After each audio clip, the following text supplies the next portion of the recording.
Дэн, Все, обуваюсь. полчаса уже обуваешься. Ну, 5 минут, бегу. Дэн, ты меня слышишь? Ты там умер, что ли?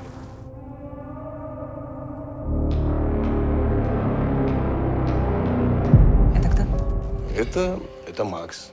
Он нас домой повезет. Не, дядя Вась, мы поедем, наверное. Да, нам ехать надо. Так, мужики, деда уважьте. Давайте встать.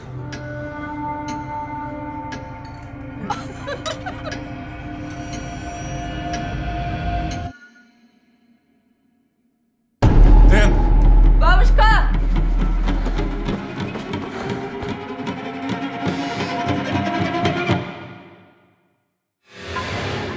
Это что, шутка какая-то, что ли?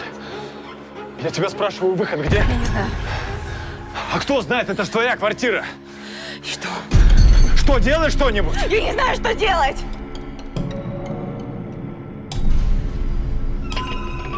Часы не идут.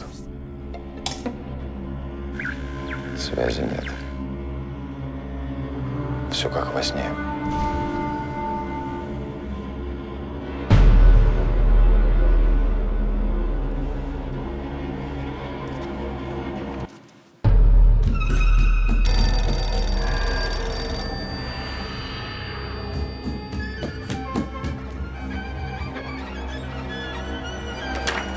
Нас нет ни на одной фотографии. Мы здесь не одни. Пожалуйста, не оставляй меня здесь одного.